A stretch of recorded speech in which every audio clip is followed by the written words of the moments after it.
हर खबर पर होगी आपकी पकड़। डाउनलोड कीजिए एबीपी लाइव ऐप। नमस्कार, एबीपी न्यूज के ई शिखर सम्मेलन में आपका स्वागत है। सुबह से लगातार जारी है। इसी शिखर सम्मेलन के लिए हमारे साथ जानकी जन्म स्थान सीतामढ़ी से लोक जनशक्ति पार्टी के अध्यक्ष चिराग पासवान सीधे जुड़ गए हैं। चिराग पासवान, आपका बहुत बहुत स्वागत है ई शिखर सम्मेलन में जुड़ने के लिए। आपने चुनाव की प्रचार की व्यस्तता के बीच हमें ज्वाइन किया, उसके लिए बहुत बहुत शुक्रिया। मेरा पहला सवाल आपसे ये है, आपने नारा दिया बिहार फर्स्ट, बिहारी फर्स्ट, लेकिन आप मुख्यमंत्री बनेंगे कैसे इस नारे के सहारे? क्योंकि 137 सीटों पे आप चुनाव लड़ रहे हैं और पिछले चुनाव का अगर आपका स्ट्राइक रेट देखा जाए लोक जनशक्ति पार्टी का, तो बमुश्किल 4.5% का है जीत का स्ट्राइक रेट। तो 137 सीटों पर लड़कर 4.5% के स्ट्राइक रेट से आप कैसे मुख्यमंत्री बनेंगे? विकास जी, पहली बात तो मैं मुख्यमंत्री बन नहीं रहा हूँ, ना ही मैं बनना चाह रहा हूँ। मुझे नहीं पता किसने ये बात कही कि मैं मुख्यमंत्री पद का दावेदार हूँ या मैं मुख्यमंत्री बनना चाहता हूँ। मैं इतना जरूर चाहता हूँ कि सही मायनों में बिहार में एक विकास की सोच वाला नेतृत्व आए। मौजूदा मुख्यमंत्री पर मेरा विश्वास नहीं है। मैं नहीं मानता कि उनके साथ निश्चय से बिहार का विकास हो सकता है और मैं सही मायनों में बिहार में डबल इंजन की सरकार बनवाना चाहता हूं। जैसे केंद्र में भाजपा के नेतृत्व में सरकार चल रही है, वैसे ही मैं चाहता हूं कि बिहार में भी भाजपा के नेतृत्व में। लेकिन प्रधानमंत्री नरेंद्र मोदी 2 दिन पहले रैली में आए, तो रैली में उन्होंने कहा कि डबल इंजन की सरकार पिछले 3 साल से चल रही है। आप कौन से डबल इंजन की सरकार चाहते हैं? प्रधानमंत्री कह रहे हैं केंद्र में मोदी और प्रदेश में नीतीश कुमार, यही डबल इंजन है। देखिए, हकीकत ये है कि माननीय मुख्यमंत्री जी की जब संख्या नहीं आएगी तो सरकार बनाना असंभव हो जाएगा। और जिस तरीके से जन आक्रोश है मौजूदा मुख्यमंत्री को लेकर जनता में, मैं तो जनता के बीच ही रह रहा हूँ। सड़क मार्ग से अधिकांश जगहों पर मैं यात्रा करता हूँ, मैं जाता हूँ जनता के बीच और वो आक्रोश प्रत्यक्ष रूप से दिखाई देता है। और वो आप सब भी जानते हैं कि कितनी ज्यादा नाराजगी है मुख्यमंत्री जी को लेकर। तो उनकी संख्या इतनी आए कि वो मिलकर सरकार बना पाए, ये संभव नहीं होगा। और मैंने हमेशा कहा कि मैं प्रधानमंत्री जी के विचारों के साथ, उनकी विकास की सोच के साथ मैं रहा हूँ। तो मैं जरूर चाहूंगा कि ऐसी परिस्थिति में भाजपा के नेतृत्व में भाजपा लोजपा सरकार बने। जी, लेकिन नीतीश कुमार, मुख्यमंत्री नीतीश कुमार कह रहे हैं कि चिराग पासवान तो बच्चे हैं अभी और उनको जो करना है करने दीजिए, उनको बहुत ज्यादा गंभीरता से लेने की जरूरत नहीं है। सीधे सीधे नीतीश कुमार आपको बच्चा कह रहे हैं। मुख्यमंत्री जी की मेरी सबसे बड़ी चिंताओं में से जो मुख्यमंत्री जी को लेकर है वो ये है, मुख्यमंत्री ने कभी युवाओं को सम्मान नहीं दिया। उनकी ये युवा विरोधी सोच कि जितने भी बिहारी युवा हैं बच्चे हैं, अनुभवहीन है। मुख्यमंत्री यही बोलते हैं ना बार बार कि अरे ये लोग तो कुछ जानता ही नहीं है, ये लोग तो कुछ पढ़ता ही नहीं है, इन लोगों को तो कुछ आता ही नहीं है, सिर्फ ट्विटर पर दिन भर लगा रहता है। ये ठीक नहीं है। तो जिस तरीके की भाषा की शैली का इस्तेमाल युवाओं के लिए किया जाता है, करता नहीं है, जानता नहीं है, बोलता नहीं है। हम लोग बिहारी हैं, हम लोग बिहारी परंपरा, हम लोग तो अपने छोटे बच्चों को भी आदर सम्मान से बोलते हैं कि बेटा खाइएगा, बेटा बैठिएगा, लीजिएगा, पर करता नहीं, बोलता नहीं। और ये युवा विरोधी जो इनकी सोच है कि बिहारी युवाओं को कुछ नहीं आता, बिहारी युवाओं कुछ नहीं जानते, तो कहीं ना कहीं इनका डर भी दिखाता है युवाओं से। आज इनको मुझसे डर इसीलिए क्योंकि मैं एक ऐसा युवा बिहारी हूं जो इनसे सवाल पूछता हूं, इनकी सत्ता से सवाल पूछता हूं, इनकी कार्यशैली, इनकी विकास की योजनाओं पर मैं सवाल उठाता हूं। इसीलिए ये चाहते भी नहीं है कि बिहार का कोई युवा पढ़े। बिहार एक ऐसा प्रदेश है जहां पर ग्रेजुएशन की पढ़ाई 5-5, 6-6 साल में कंप्लीट होती है। डिग्री नहीं देते आप युवाओं को, क्योंकि डिग्री ले लेगा तो फिर रोजगार मांगेगा। रोजगार इनके पास देने के लिए नहीं है। कारखाने, आप सबको पता कि मुख्यमंत्री ने साफ हाथ खड़े कर दिए कि बिहार लैंडलॉक्ड है, समुद्र किनारा नहीं है, तो कारखाने नहीं खुल सकते। पर वहीं पंजाब, हरियाणा, राजस्थान, मध्य प्रदेश में हजारों की संख्या में कारखाने खुले हुए। तो युवा विरोधी सोच है। मुझे ये बच्चा ही कहेंगे। मुख्यमंत्री सोचते हैं कि शायद जब तक आपके बाल सफेद नहीं हो जाए, पेट ना निकल जाए, कंधे ना झुक जाए, तो शायद आपके अंदर अनुभव नहीं आता। मैं अनुभव का सम्मान करता हूं। मेरे पिताजी का सक्रिय राजनीति का 51 साल का बेदाग अनुभव मेरे साथ है, मेरे युवा सोच के साथ है, Bihar first, Bihari first vision के साथ है। पर मुख्यमंत्री जी जिस तरीके से युवा विरोधी सोच रखते हैं, ये हम तमाम मुख्यमंत्री नीतीश कुमार ने कल एबीपी न्यूज से बातचीत करते हुए कहा कि युवा के साथ है वो, इसलिए उन्होंने शराबबंदी की, क्योंकि शराब से सबसे ज्यादा युवा प्रभावित होता है। और उन्होंने ये कहा कि जो लोग शराबबंदी से नाराज हैं या शराब बेचने वाले गैंग के साथ हैं, वही नीतीश कुमार का सबसे ज्यादा विरोध कर रहे हैं। देखिए मैं विकास जी इस बात को मैं स्पष्ट कर दूं कि शराबबंदी या युवाओं के ऊपर यह आरोप लगाना कि बिहार का हर युवा शराब पीता है, शर्मनाक है ये। इस तरीके से आप बिहारी युवाओं के ऊपर आप ये लालचन नहीं लगा सकते। और जहां तक रही बात शराबबंदी की, अगर आपको याद होगा उस वक्त हम लोग विपक्ष में थे, लालू जी के साथ मिलकर जब इन्होंने सरकार बनाई थी 2015 में, और 7 निश्चय की इन्होंने घोषणा की थी जो कि महागठबंधन का एजेंडा है जिस पर ये आज भी काम कर रहे हैं। उसी दौरान मुझे लगता है, अगर मुझे मेरी याददाश्त सही है, तो 2016 में इन्होंने शराबबंदी की इन्होंने घोषणा की थी। उस वक्त हम लोग एनडीए गठबंधन का हिस्सा थे और माननीय मुख्यमंत्री उस वक्त महागठबंधन का हिस्सा थे। उस वक्त विपक्ष में होने के बावजूद मैंने शराबबंदी का मैंने समर्थन किया था। पर आप ही मुझे बताइए कि क्या सही मायनों में शराबबंदी लागू हो पाई है हमारे प्रदेश में? आप मुझे मुख्यमंत्री खुद ऐसे कुछ लोग मेरे सामने लाकर खड़ा कर दें जो पहले शराब पीते थे और शराबबंदी लागू होने के बाद अब उन्होंने शराब पीना बंद कर दिया। ना इन्होंने कोई रिहैबिलिटेशन सेंटर्स इन्होंने बनाए। जो लोग आदी होते हैं, जिनको लत होती है शराब पीने की, उनको रिहैब जाने की इन्होंने कोई व्यवस्था नहीं की। और तस्करी के माध्यम से तस्कर जिस तरीके से पनपे हैं बिहार में हाल फिलहाल के वर्षों में, और पूरी तरीके से शासन तंत्र प्रशासन तंत्र उसमें सम्मिलित है, मुख्यमंत्री खुद जानते हैं।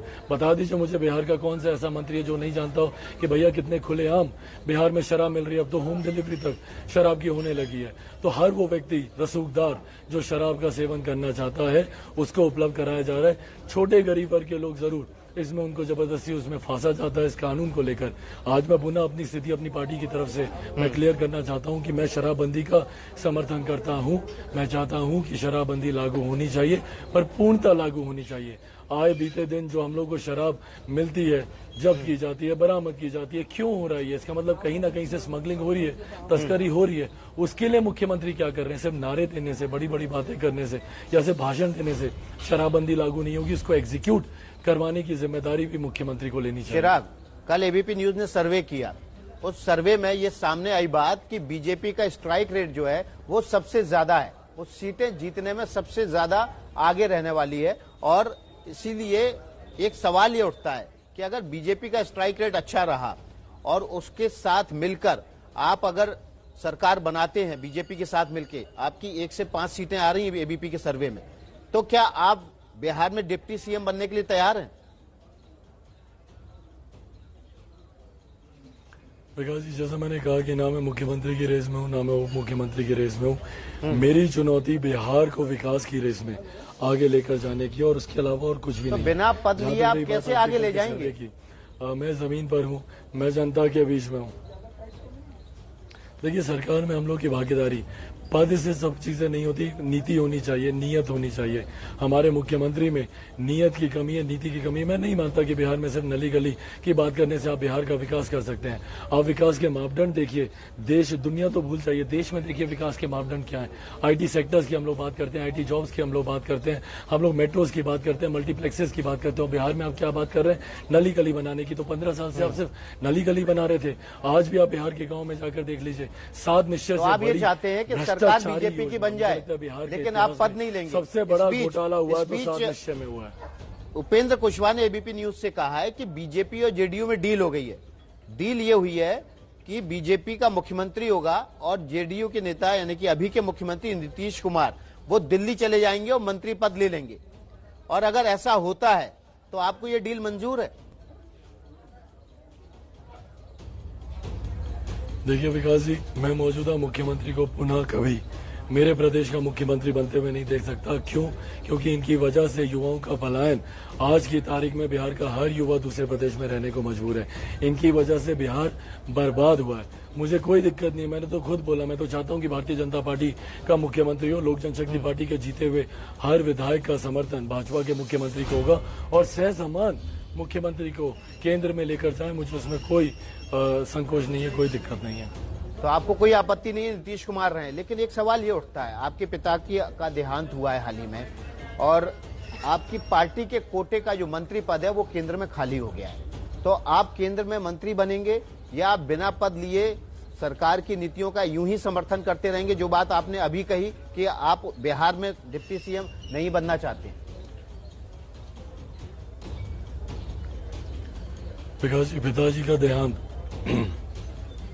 शाम को लगभग 6:05 के आसपास हुआ और उसी रात में 3:30 बजे मैं पहले चरण के प्रत्याशियों की सूची तैयार कर रहा था।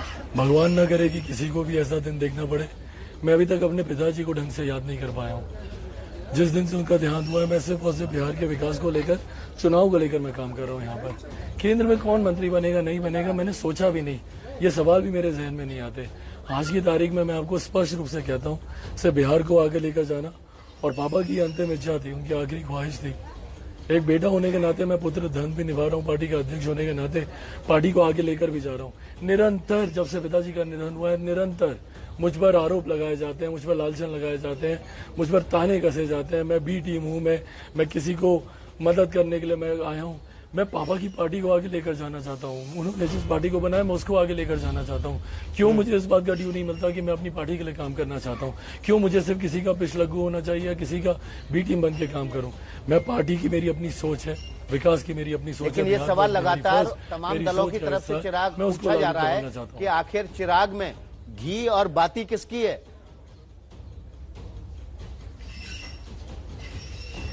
विकास जी, ध्यान देते हैं ना हम लोग, जो जनता सवाल पूछ रही है। छोड़ दीजिए ना विपक्ष क्या सवाल कर रहा है, कौन क्या सवाल कर रहा है। लोक जनशक्ति पार्टी को भी छोड़ दीजिए। आज बिहार की जनता सवाल पूछ रही है कि भैया क्यों आज भी मेरे बच्चों को कोटा जाना पड़ता है पढ़ाई के लिए? वहाँ पे पढ़ने वाला बिहारी, पढ़ाने वाला बिहारी, अधिकांश शैक्षिक संस्थानों के मालिक बिहारी, पर व्यवस्था राजस्थानी। क्यों पटना में ये व्यवस्था नहीं होती? आखिरी बार हमारे मुख्यमंत्री ने कब इन्वेस्टर समिट बुलवाया था? सिंगल विंडो क्लियरेंस नहीं है यहाँ पर। आज जब मैं माता सीता की यहाँ जन्मस्थली पर हूँ, मैं चाहता हूँ कि यहाँ पे एक भव्य माता सीता के मंदिर का निर्माण हो। जिस तरीके में अयोध्या में राम मंदिर का निर्माण हो रहा है, उससे भव्य राम सीता माता का मंदिर का मैं संकल्प यहाँ से लेकर जा रहा हूँ कि मैं सीता माता का मंदिर बनाऊंगा। मैं चाहता हूँ कि एक कॉरिडोर बने, जो भी अयोध्या जाए वो उस सिया राम कॉरिडोर से माता सीता के दर्शन करने भी आए। और उसके पीछे मेरी आस्था तो है ही, मेरी व्यक्तिगत आस्था तो है ही। मैं मानता हूँ कि माता सीता नारी सशक्तिकरण का प्रतीक है। मैं मानता हूँ, मैं अपनी माँ को इतना प्यार करता हूँ, उनसे मैं इतना सम्मान देता हूँ। मैं चाहता हूँ कि माता सीता को सम्मान मिले, पर साथ ही में यहाँ पर जब माता सीता का भव्य मंदिर का जब निर्माण होगा, सोचिए राजस्व क्षेत्र का कितना बढ़ेगा, पर्यटन कितना बढ़ेगा। रिलीजियस टूरिज्म की बात मैंने अपने मैनिफेस्टो में किया, बिहार फर्स्ट बिहारी फर्स्ट में किया। यहाँ पर एमएनसीज आएंगे, यहाँ पर होटल खोलेंगे, यहाँ पर लोगों को व्यवसाय मिलेगा, यहाँ पर लोगों को रोजगार मिलेगा। तो मैं तमाम इन सोचों के साथ आगे बढ़ना चाहता हूँ। विपक्ष मुझसे क्या सवाल पूछता नहीं पूछता, विपक्ष तो मुझे यहाँ तक बोलता है कि मैं अपने पिताजी की मौत पर राजनीति कर रहा हूँ। मैं क्या जवाब दूं इन सारी बातों का? आज लेकिन एक महत्वपूर्ण सवाल ये भी पूछा जा रहा है तमाम दलों की तरफ से, जब आपने तेजस्वी यादव को अपना बड़ा भाई कहा तो ये कहा गया कि आप दोनों हाथ में लड्डू रखना चाहते हैं। एक तरफ आप प्रधानमंत्री की तारीफ करते हैं और ये कहते हैं कि आप आखिरी सांस तक पीएम के साथ रहेंगे, और दूसरी तरफ आप तेजस्वी को चुनावी मौसम में तेजस्वी को अपना बड़ा भाई बता रहे हैं। तो क्या तेजस्वी के लिए दरवाजे खुले हैं आपके साथ के पोस्ट पोल अलायंस के लिए? देखिए विकास जी, मैं निरंतर रोज इसके ऊपर मैं जस्टिफिकेशन देता हूँ, क्लैरिफिकेशन देता हूँ। आज पुनः आप ये सवाल पूछ रहे हैं, मैं आपको एक क्लैरिफाई कर दूं। पहली बात तो तेजस्वी को मैंने बड़ा भाई नहीं, छोटा भाई, उम्र में वो मुझसे छोटे हैं। और ये बात आप अपने खुद मीडिया के आर्काइव में से आप निकालिए। ये बात मैं निरंतर पिछले 10 साल से मैं कह रहा हूँ। भाई हम लोग को सिखाया जाता है कि व्यक्तिगत संबंध अलग होते हैं, राजनीतिक संबंध अलग होते हैं। मेरे प्रधानमंत्री जी के भी साथ भी मेरे जो व्यक्तिगत संबंध है, आज मुझे कहा जाता है कि मैं प्रधानमंत्री की आलोचना क्यों नहीं करता। मैं क्यों करूं? जब कोई मेरे साथ नहीं खड़ा था, प्रधानमंत्री मेरे साथ खड़े थे। जिस दिन से पापा आईसीयू में एडमिट हुए, उस दिन से लेकर उनकी आखिरी सांस तक जिस तरीके से प्रधानमंत्री जी ने बोला, प्रधानमंत्री जी ने इतने सम्मान देते हुए पापा को बोला कि पापा अपनी आखिरी सांस तक प्रधानमंत्री जी के साथ खड़े हुए थे। मैं कहता हूं कि मेरे प्रधानमंत्री भी पापा की अंतिम सांस तक उनके साथ खड़े थे। दिन में 2-2 बार प्रधानमंत्री जी फोन करके ना सिर्फ पापा का हालचाल पूछते थे, बल्कि डॉक्टर्स क्या सुझाव दे रहे वो भी बताते थे। तो वो मेरे उनसे व्यक्तिगत संबंध है। राजनीतिक मेरी राह अलग है, मैं अलग होकर मैं चुनाव लड़ रहा हूँ। मैं अपनी नीति, अपने मुद्दों पर मैं चुनाव लड़ रहा हूँ, पापा के आशीर्वाद से मैं चुनाव लड़ रहा हूँ। उसी तरीके से चिराग, आप ये कह रहे हैं कि आप पीएम के साथ तो रहेंगे लेकिन नीतीश कुमार के साथ नहीं रहेंगे, पर राजनीतिक कहा जाता है। एक सेकंड नहीं, एक सेकंड विकास जी, मेरी बात कंप्लीट होने विकास जी मेरी बात कंप्लीट होने दीजिए, क्योंकि इसको लेकर भ्रम फैलाया जा रहा है। मैं आपके चैनल पर स्पष्ट कर दूं इस बात को कि चुनाव परिणामों के बाद महागठबंधन का लोक जनशक्ति पार्टी के साथ कभी कोई समझौता नहीं होने वाला है। उनके विरुद्ध हम लोग रहे 15 साल, हम लोगों ने भी भुगता, हम लोगों ने 15 साल को हम लोगों ने भी कोसा है। उसी तरीके से नीतीश जी के भी 15 साल के मैं साथ नहीं हूं, और लालू जी के साथ जाना असंभव है। लोक जनशक्ति पार्टी ने हमेशा प्री पोल अलायंसेस किए हैं, हम लोगों ने कभी पोस्ट पोल अलायंस नहीं किया। आप 4 का लोकसभा देख लीजिए, 5 का विधानसभा देख देख लीजिए, 9 का लोकसभा, 10 का विधानसभा, 14 का लोकसभा, 15 का विधानसभा, 19 का लोकसभा। हम लोग चुनाव से पहले जिस गठबंधन के साथ रहते हैं, चुनाव के बाद भी उसी गठबंधन के साथ रहते हैं। और मैं निरंतर डंके की चोट पर इस बात को कह रहा हूं कि मेरा लक्ष्य सिर्फ और सिर्फ भाजपा का मुख्यमंत्री बनाना होगा। कल को अगर कोई ऐसी परिस्थिति आती है, आप सवाल पूछो उससे पहले मैं जवाब दे रहा हूं, कल को कोई ऐसी परिस्थिति आती है कि अगर मौजूदा गठबंधन को अगर मेरे संख्या की जरूरत ना पड़े, मेरे प्रत्याशियों, मेरे जीते हुए विधायकों की जरूरत ना पड़े, तो मैं विपक्ष में बैठना पसंद करूंगा। पर मेरे विधायकों का समर्थन ना महागठबंधन के नेताओं के लिए होगा, ना मौजूदा मुख्यमंत्री के लिए होगा तो चिराग, आपने एक ट्वीट किया है, अभी कुछ देर पहले ट्वीट किया है, अखबार में इश्तेहार आया था जिसमें बीजेपी ने एक विज्ञापन दिया है और इस विज्ञापन में सिर्फ और सिर्फ बीजेपी के नेताओं की तस्वीर है, नीतीश कुमार गायब हैं। आपका जो संदेह है वो ये है, क्या नीतीश कुमार से भी बीजेपी पीछा छोड़ा रही है? नहीं, मेरा संदेह नहीं है, मैं इस बात को कह रहा हूं। आप मेरा ट्वीट पढ़ें तो मैंने उसमें प्रश्न नहीं उठाया, मैंने वो एक स्टेटमेंट दिया है कि हाँ, मेरे भाजपा के साथियों को भी अब ये समझ में आ गया कि मुख्यमंत्री जी का चेहरा अपने होर्डिंग, पोस्टर, बैनर में लगाने से उनका नुकसान हो रहा है। उनके जितने प्रचार रथ आप देख लें, उसमें मुख्यमंत्री की तस्वीर नहीं है। थोड़ा सा अजीब लगता है कि जिनके नेतृत्व में आप चुनाव लड़ना चाह रहे हैं, आप उनकी तस्वीर से आप परहेज करते हैं। पर अच्छी बात है, इससे भाजपा को लाभ होगा, क्योंकि जितनी बार भाजपा के साथी मुख्यमंत्री के नाम का प्रस्ताव सामने रखते हैं, उनके नेतृत्व के सामने नतमस्तक होते हैं या उनके नेतृत्व को स्वीकार करते हैं, तो कहीं ना कहीं जनता भाजपा से भी अपनी नाराजगी दिखाती है। ऐसा ही परहेज तेजस्वी यादव भी कर रहे हैं। चिराग, आपके छोटे भाई, जिनको आप छोटे भाई कह रहे हैं, उनके पोस्टर से लेकर बैनर, होर्डिंग, कहीं भी लालू यादव की तस्वीर नहीं है।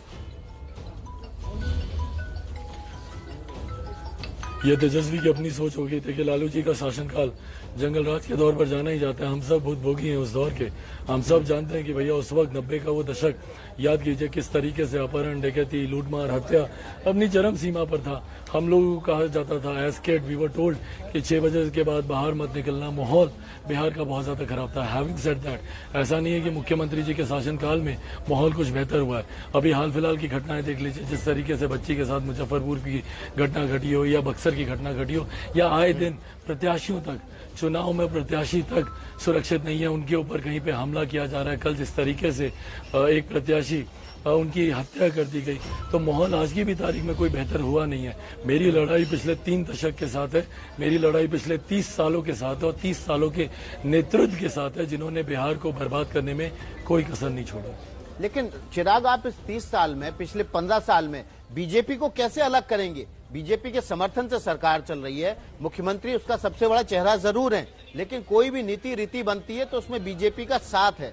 आप दूध से पानी निकालने की कोशिश कर रहे हैं। विकास जी, आप अपने बिहार के जितने भी आपके संवाददाता हैं या जितने भी आपके साथी जो बिहार में हैं, उनसे आप पूछेगा मुख्यमंत्री की कार्यशैली, या आप पूछ लीजिएगा जनता दल यूनाइटेड के ही मंत्रियों से, क्या मुख्यमंत्री उनसे भी पूछते हैं कोई नीति बनाने से पहले? क्या उनके खुद के नेताओं को, भाजपा तो बहुत दूर की बात है, क्या जनता दल यूनाइटेड के नेताओं को ही पता होता है कि मुख्यमंत्री क्या करने वाले? नहीं, अफसरशाही पूर्णता मुख्यमंत्री ने बिहार में हावी कर। आपकी नाराजगी इस बात से ज्यादा है कि आपकी पूछ नहीं होती कि किस तरीके से पूछा नहीं जाता नीति और रीति बनाने से पहले। विकास जी, मैं तो कहा हूं, मैं तो ना 3 में हूं ना 13 में हूं। मैं तो जो साल 1.5 साल थोड़े समय के लिए जब मैं इनके साथ था या मेरे कोई एक मंत्री इनके साथ थे, तो उसमें मैं तो बहुत दूर हूं। भाई, जब ये भाजपा को ही नहीं पूछते, भाजपा भी बहुत दूर है, जब ये अपने ही नेताओं को नहीं पूछते, पूछ लीजिए ना इनके नेताओं से, कौन सी नीति बनाने से पहले इनके नेताओं से पूछा गया? सिर्फ अधिकारियों से मुख्यमंत्री बातचीत करते हैं, सिर्फ उनसे राय मशवरा करते हैं, ना नेताओं से ना जनता से मुख्यमंत्री का कोई संवाद नहीं होता। जी, बहुत बहुत शुक्रिया चिराग आपका हमसे जुड़ने के लिए। आपने इस व्यस्त समय में अपना समय निकाला एबीपी न्यूज के इस शिखर सम्मेलन के लिए, आपका बहुत बहुत शुक्रिया। सीतामढ़ी से सीधे जुड़े थे, चुनाव प्रचार के दौरान थे, हालांकि उनको देर हुई लेकिन वो जुड़े इस शिखर सम्मेलन में।